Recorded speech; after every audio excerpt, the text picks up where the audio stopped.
자, 고린도전서 16장 13절 14절입니다. 자, 고린도전서 16장 13절과 14절 함께 읽겠습니다. 깨어 믿음에 굳게 서서 남자답게 강건하여라. 너희 모든 일을 사랑으로 행하라. 자, 남자답게 하라는 말이 여기 나오네요. 근데 킹제임스 성경은 남자답게 처신하라는 말이 더 포함되어 있습니다. 남자답게 처신하라. 남자답게 강건하라. 무슨 뜻일까요? 이것은 비단 남자들에게만 하는 말일까요? 예, 물론 여기 여러 사람들의 이름이 나오는데 바울과 함께 복음 사역을 하는 거의 다 남자 이름만 언급되고 있어요.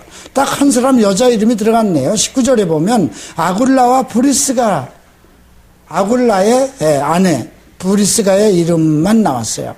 나머지는 다 남자들만 언급되어 있어요. 근데 과연 여기서 깨어 믿음에 굳게 서서 남자답게 처신하라, 강건하라, 이 말씀에 대한 여러분들이 좀 이해가 좀 필요합니다. 어떻게 하는 것이 남자답게 하는 것인가?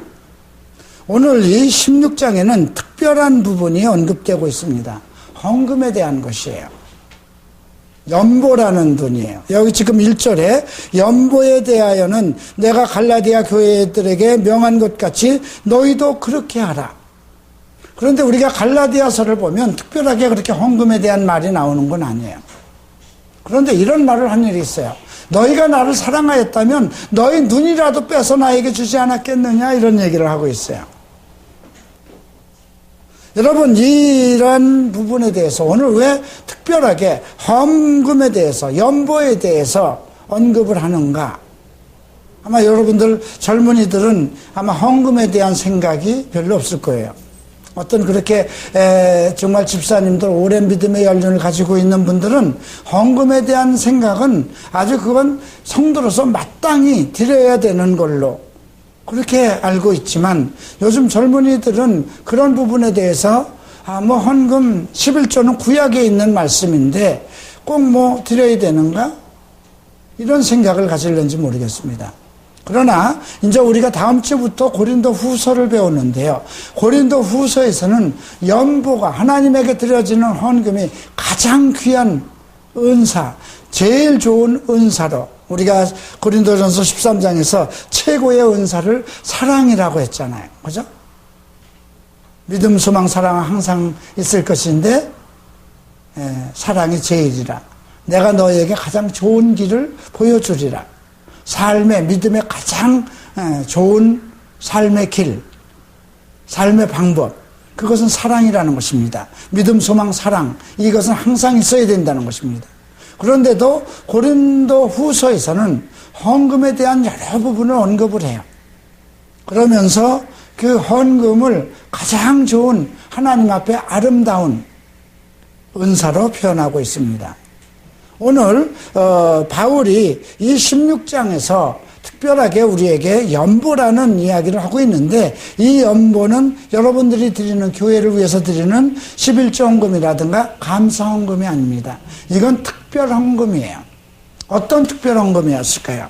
그 당시 예루살렘에 대기근이 일어났어요. 교회가 시작이 어디에서 시작됐을까요? 예루살렘에서 시작됐습니다. 예수님도 유대인으로 나셨습니다. 복음이 예루살렘으로부터 시작됐습니다. 교회가 예루살렘에서 탄생했습니다. 그런데 그 당시 유대교로부터 또 정부로부터 핍박을 받기 시작했어요. 그런데다 엎친 데 겹친 데 기근이 일어났습니다. 여러분, 그 당시 정치적인, 종교적인 상황을 봤을 때 유대인들은 이런 거예요. 출교를 당해요. 일단 예수를 믿으면 출교를 당합니다. 이단이기 때문에. 만약에 저희 교회도 만약에 신천지라든가 또는 다른 이단의 성도들이 들어온다면 그가 마음을 바꾸어서 우리 갈보리 제풀의 성도로서 우리와 똑같은 믿음을 가지고 이제 회개를 하고 하나님께 돌아온다면 그는 동일한 우리의 성도입니다.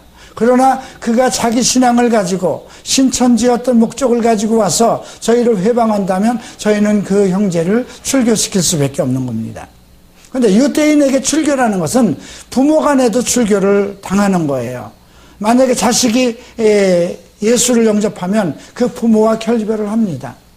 그런 예가 있죠. 예수님께서 한 소경이 눈을 떴어요. 장님이 눈을 떴는데 이제 시비가 일어났어요. 그래서 그 소경이 아버에게 물어봅니다. 이 소경이 날 때부터 소경이냐? 그러니까 그렇다. 우리 아들은 날 때부터 소경이다. 그럼 눈을 어떻게 떴느냐? 그러니까 나는 모른다. 본인한테 물어보라. 이렇게 얘기를 하죠. 그건 왜 그랬을까요? 예수 그리스도의 은혜에서 예수에 의해서 눈을 떴다 그러면 예수를 믿는 것이기 때문에 그는 출교를 당해야 되기 때문에 자기 자식인데도 그렇게 말을 못하는 겁니다. 여러분, 우리가 바울이 유대의 간부였습니다. 그럼에도 불구하고 나중에 예수 그리스도의 사도가 된 이후에는 배척을 받기 시작합니다. 자기 동문들에게 배척을 받습니다. 그리고 심한 유대교의 핍박을 각 이방에 다니면서 회당에서 말씀을 전할 때에도 그 유대인들의 그러한 핍박을 받습니다. 그래서 이제 예수를 믿으면 살 길이 없는 거예요.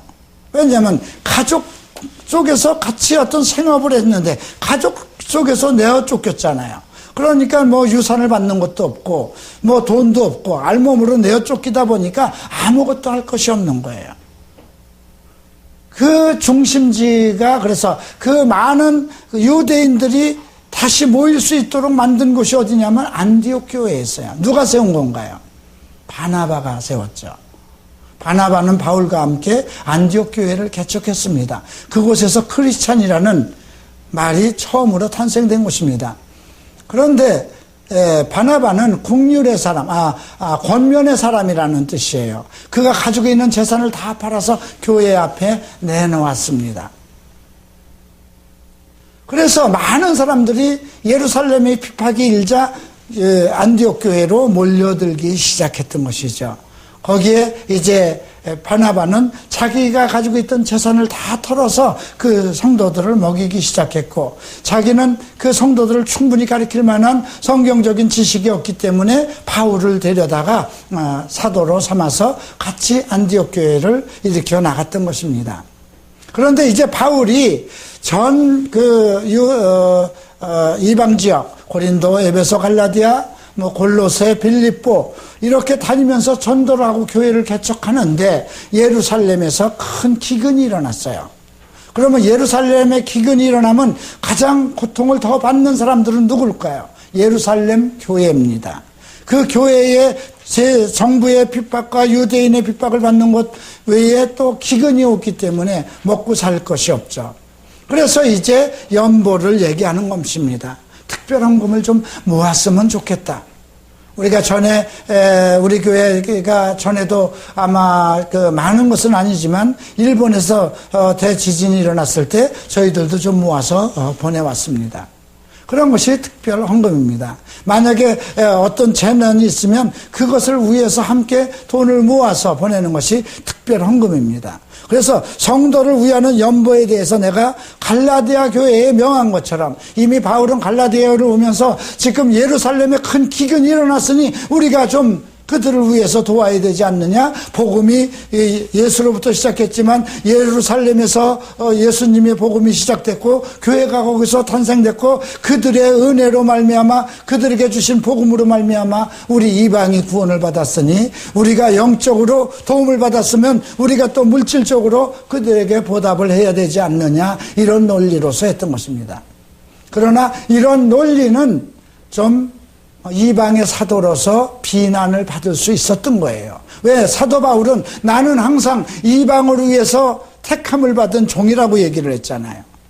이방인을 위해서 예수님으로부터 택함을 받은 종이라고 하면서 이방에 다니면서 돈을 걷어서 자꾸 예루살렘으로 보내려고 그러니까 이방 속에 있는 좀 바울의 사도권을 비난하는 사람들은 계속 바울을 비난하게 됐던 것입니다. 그래서 이제 바울은 갈라디아에 얘기한 것처럼 이것은 너희들에게만 특별히 얘기하는 것이 아니라 우리가 좀 예루살렘의 재난을 위해서 특별 헌금을 좀 모아야겠으니 너희도 그렇게 해달라 이렇게 얘기를 하죠. 2절을 봅니다. 매주일 첫날에 너희 각 사람이 일을 얻은 대로 저축하여 두어서 내가 갈 때에 연보를 하지 않게 하라. 이 말은 특별한 신학적인 그런 의미가 있습니다. 내 눈앞에서 헌금을 하려고 하지 말라는 것입니다.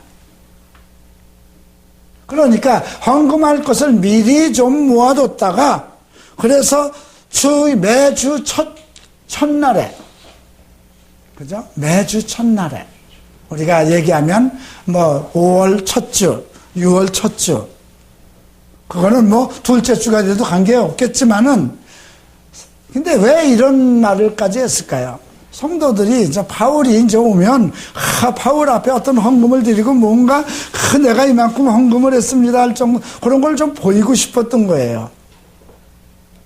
사람들이 좀 그런 게 있죠.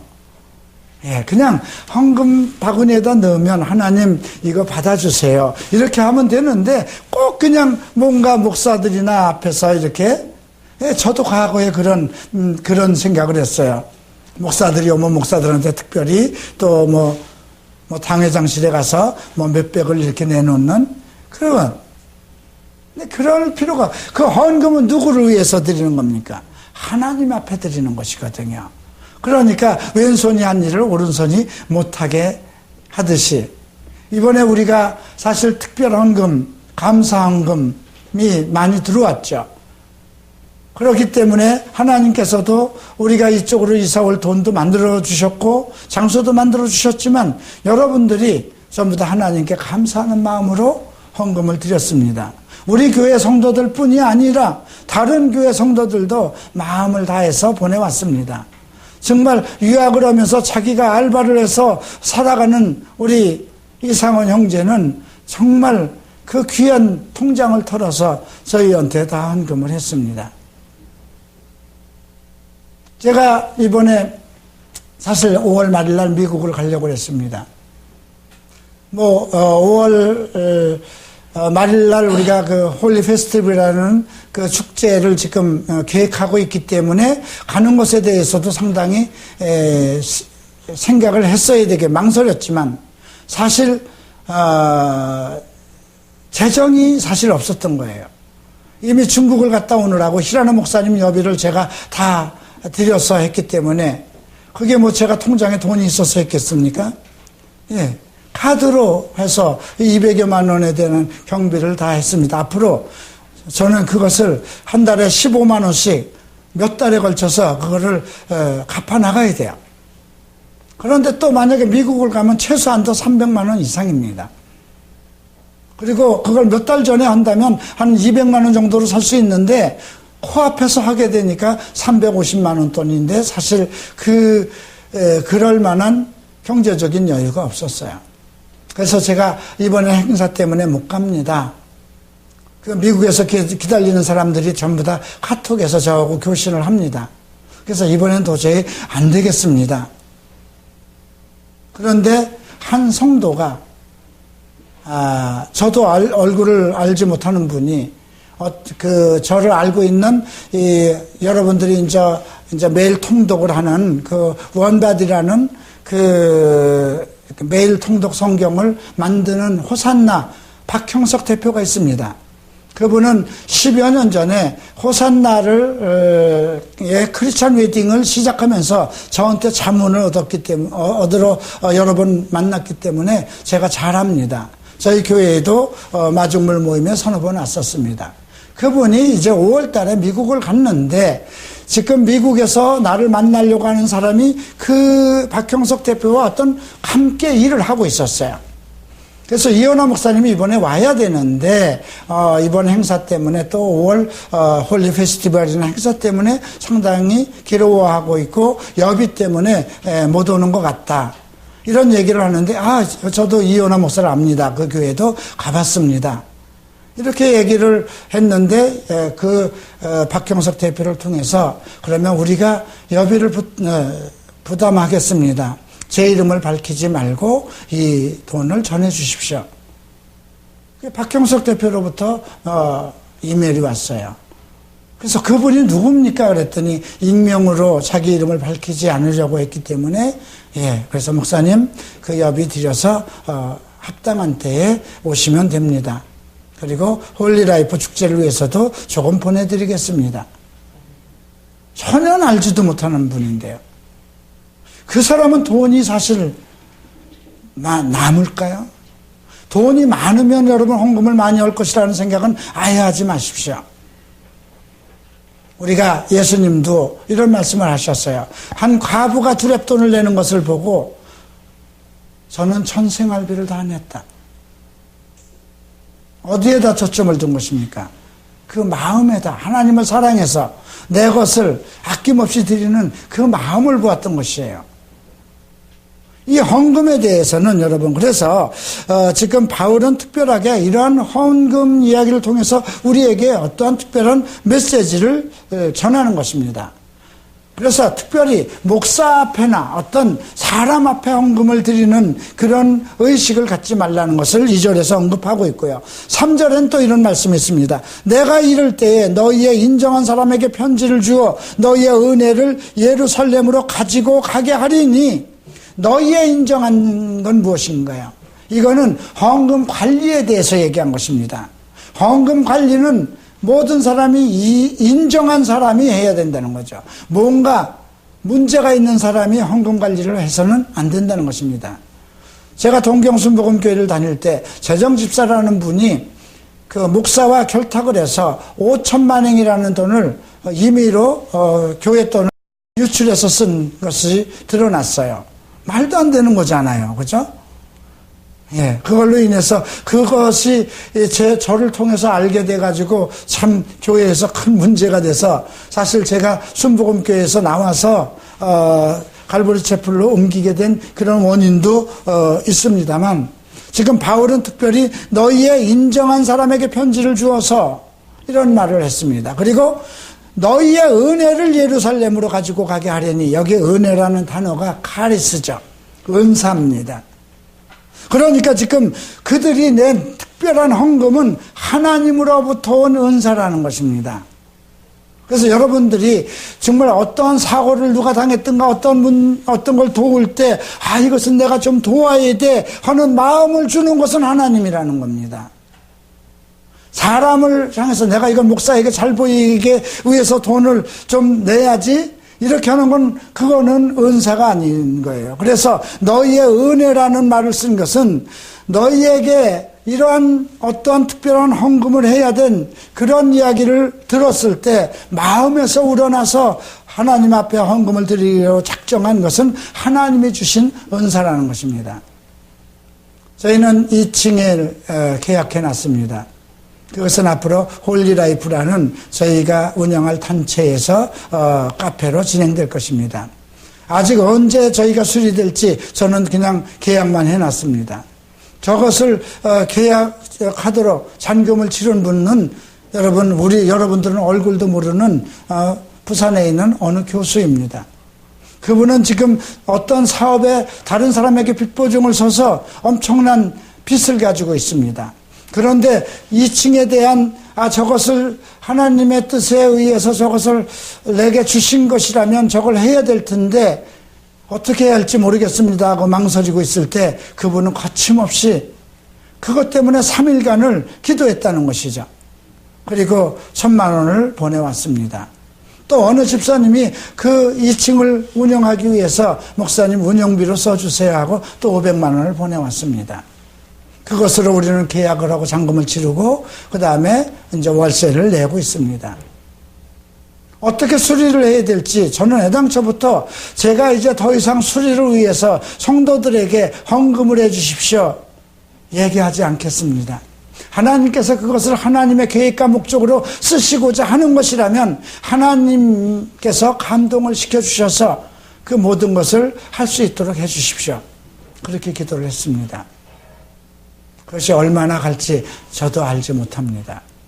그러나 하나님께서 하신 것이라면 아마 그것은 하나님께서 마치실 것이라고 그렇게 생각을 합니다. 자, 이제 바울이 이 고린도 교회에 어떤 내용을 편지를 또 했는가 이렇게 보십시다.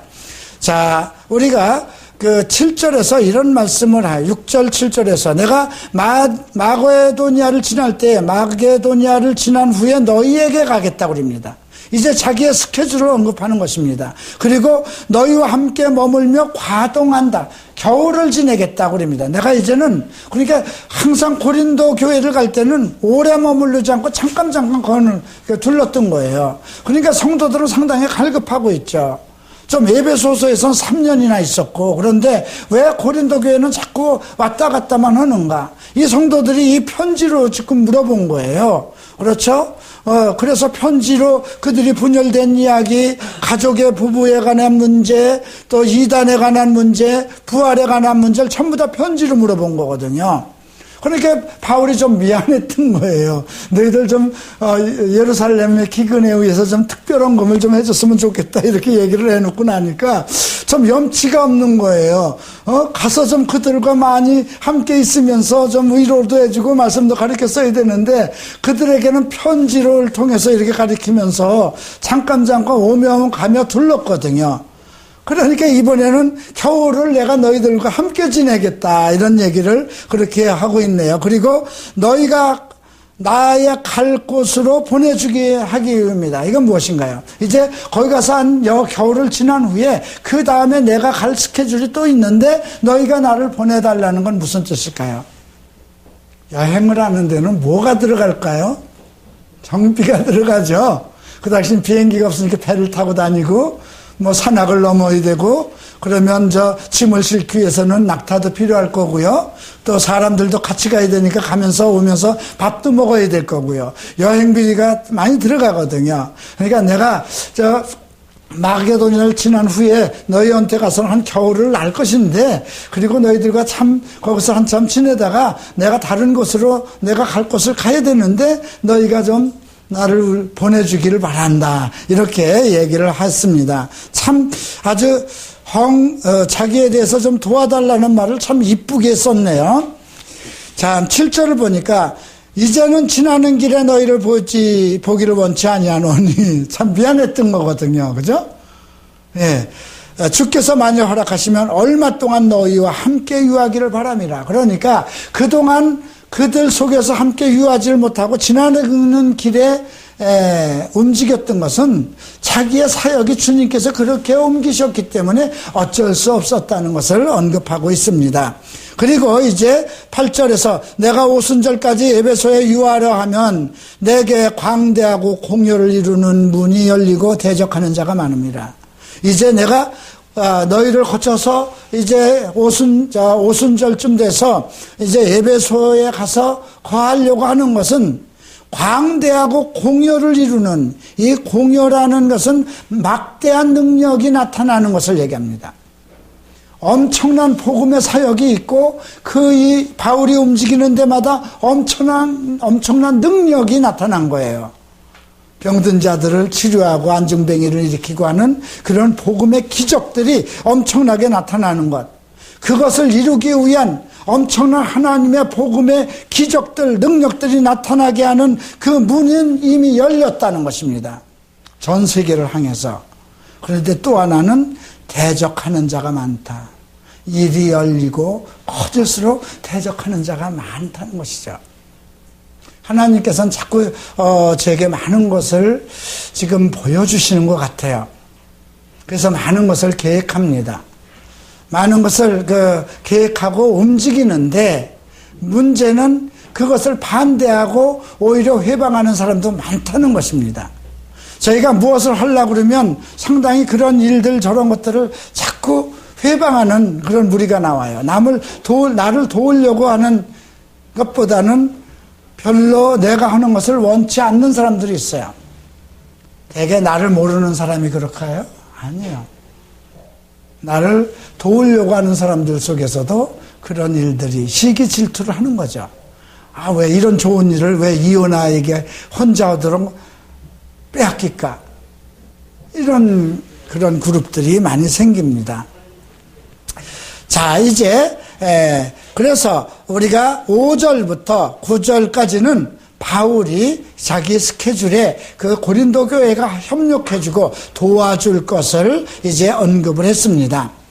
자, 이제 10절부터 우리가 이제 그 20절까지는 특별하게 바울과 함께 헌신하는 그 동역자들에 대한 언급이 있습니다. 자, 먼저 디모데에 대해서 10절에 언급되어 있죠. 디모데가 이르거든 너희는 조심하여 저로 두려움이 없이 너희 가운데 있게 하라. 이는 저도 나와 같이 주의 일을 힘쓰는 자이라. 왜 이런 얘기를 했을까요? 디모데는 아마 이걸로 보면 좀 소심했던 사람 같아요. 왜 소심했다고 생각을 했냐면요. 그 디모데 전서를 보면 그 외조부로부터 그리고 어머니 유니게를 통해서 하나님의 말씀을 배웠다는 거예요. 그러니까 좀 종용한 사람이죠.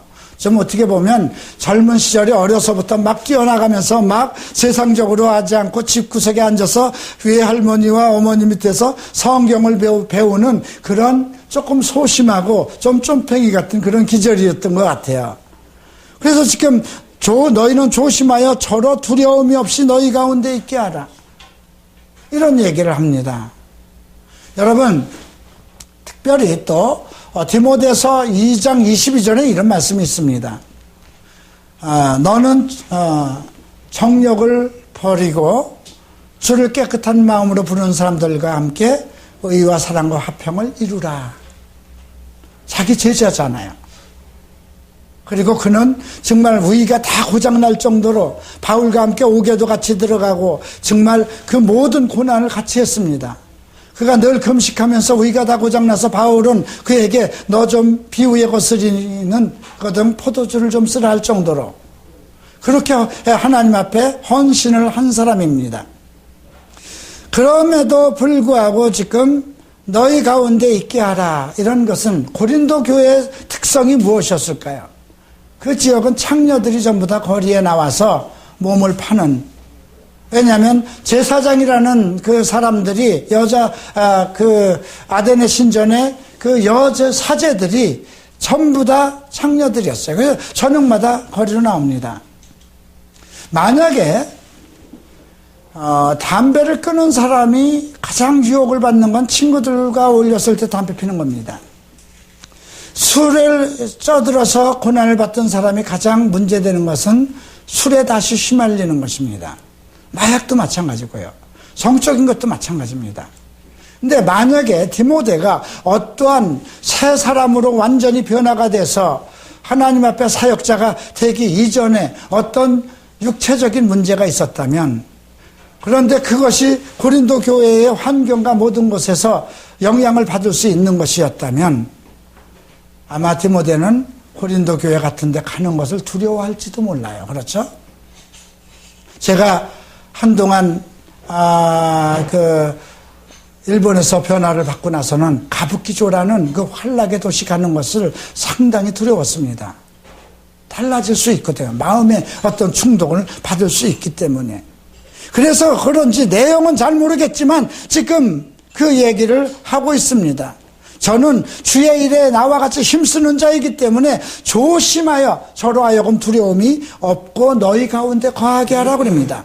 또 11절을 보죠. 누구든지 저를 멸시하지 말고 평안히 보내어 내게로 오게 하라. 이 말은 매우 중요합니다. 그러니까 이 디모데라는 형제는 유복하고 정말 우리가 얘기하는 성경적으로는 그 외할머니나 어머니로부터 성경을 배웠지만 그가 청년 시절을 어떻게 지냈는지는 아무도 모르는 거예요. 그러니까 저를 멸시하지 말라는 건 만약에 이 과거에 이가 알코올 중독자였던가 마약 중독자였던가 성 중독자였던가 동성애자였던가 어떤 커다란 문제가 가지고 있었다면 그것이 모든 사람들에게 다 안다면 아이고 야 제가 뭐 바울의 제자하고 그렇지만 제가 과거에 이랬대 멸시받을 수 있죠. 네. 그래서 누구든지 저를 멸시하지 말고 평안히 보내요. 내게 오게 하라. 나는 저가 형제들과 함께 오기를 기다리노라. 이렇게 디모데에 대해서 각별하게 주의를 시킵니다. 또 그 다음에 12절 형제 아볼로에 대해서 얘기를 합니다. 아볼로에 대해서 저더러 형제들과 함께 너희에게 가려고 내가 많이 권하되 지금은 갈 뜻이 일절없으나 기회가 있으면 가리라. 이건 왜 그랬을까요?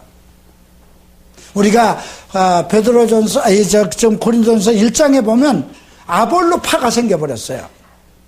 이 아볼로는 원래 유대의 성경학자가 돼서 그가 성경을 잘 알기 때문에 좀 모자라는 부분을 아굴라와 브리스가가 그를 만나서 그 성령에 대해서 그리스도에 대한 지식을 깨닫게 하고 그를 이제 아가야 일대로 보냈습니다. 그 아가야와 고린도 일대가 전부 이제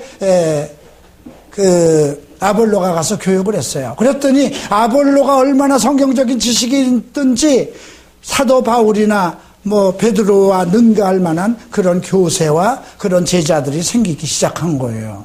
그래서 나는 아볼로파다 할 정도의 그러한 파워십을 갖게 된 것입니다. 그거는 결국 교회를 분열시키는 계기가 되는 거였거든요. 그래서 바울이 그걸 책망했어요.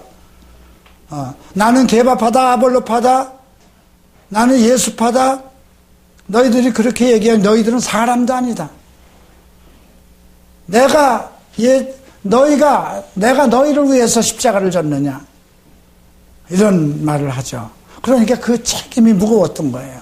그래서 바울은 그래도 고린도 좀 가서 이제 괜찮아, 내가 다 얘기해 놨으니까 좀 그래도 가 그랬는데도 안 가는 거예요. 지금은 갈 때가 아닙니다. 그럴 수 있겠죠.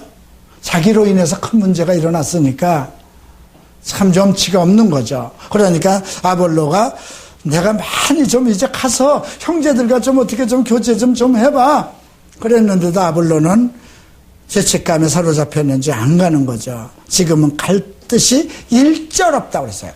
아주 그냥 무 자르듯이 쫙 자르는 겁니다. 그러나 앞으로 갈 거다 이거예요. 이 말은 무엇인가요?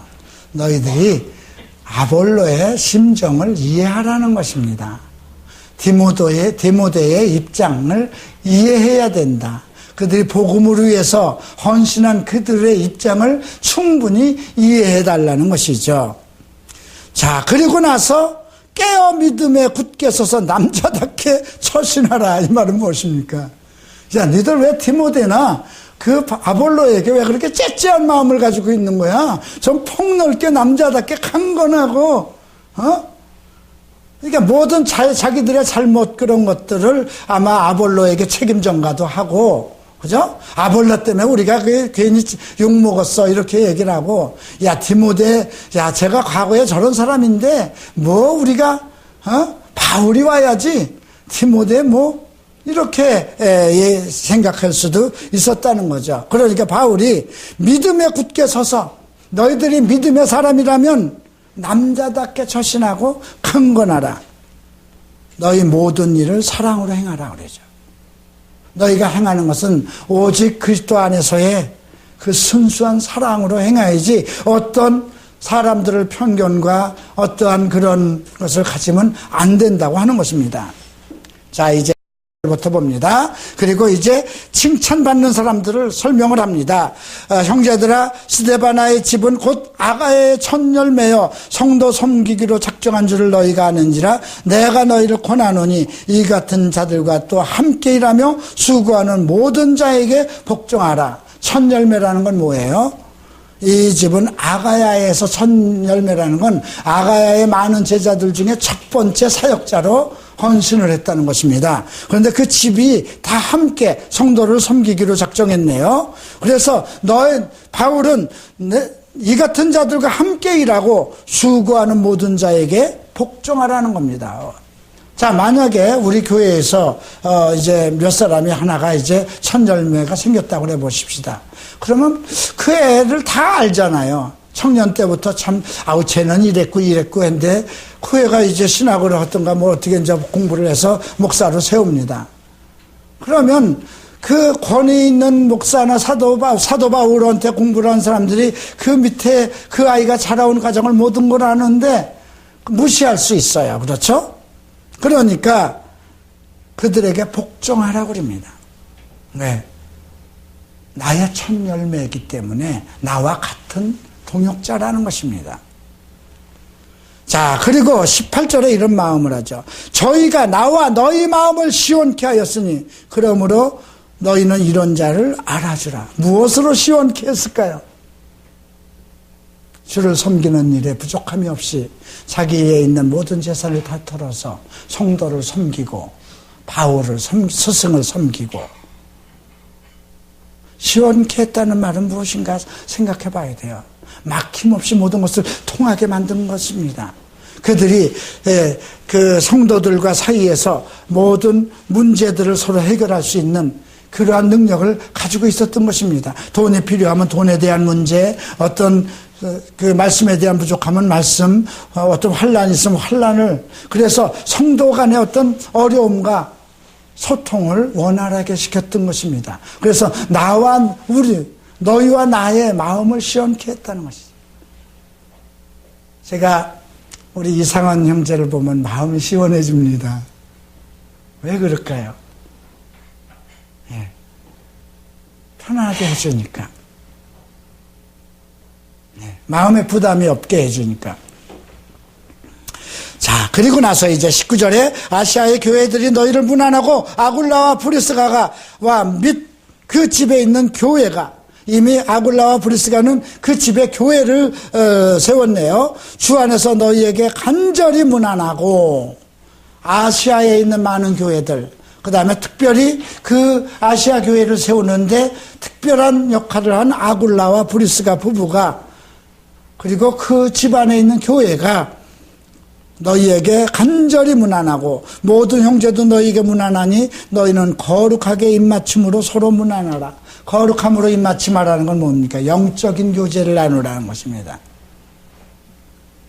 자, 그리고 21절에서 마지막 아주 중요한 말을 합니다. 나 바울은 친필로 너희에게 문안한다. 지금까지 여러 군데선 대필로도 한 거예요. 눈이 나쁘고 힘이 드니까. 그런데 이제는 이 고린도 교회는 친필로 문안을 하니 만일 누구든지 주를 사랑하지 아니하거든 저주를 받을지어다. 주께서 임하느니라. 참 이거 두려운 말씀이죠. 주를 사랑하지 아니하는 자는 저주를 받을 것이라는 것입니다. 주를 사랑하면 누구도 사랑해야 되는 겁니까? 형제를 사랑해야 되는 것이거든요. 주에 속한 모든 것을 사랑해야 되는 것이거든요. 주 예수 그리스도의 은혜가 너희와 함께하고 나의 사랑이 그리스도 예수 안에서 너희 무리와 함께할지어다. 참 우리가 고린도전서 16장에서 아주 특별한 것을 배웁니다. 하나님께 드려지는 헌금에 대해서 그것을 하나님으로부터 받은 은사라고 언급하고, 또 많은 사역자들, 헌신한 사역자들을 귀히 여기는 성도들이 되기를 바라고, 또 바울의 어떤 그 고통과 고난에 함께 동역하는 그러한 교회가 되기를 원하고, 주를 사랑한다면 당연히 어떤 작은 일에 정말 마음을 굳히지 말고 믿음에 굳게 서서 남자답게 전신하면서 강건한 믿음을 갖기를, 그러한 성도가 되기를 바울이 기원한 것입니다. 기도하겠습니다.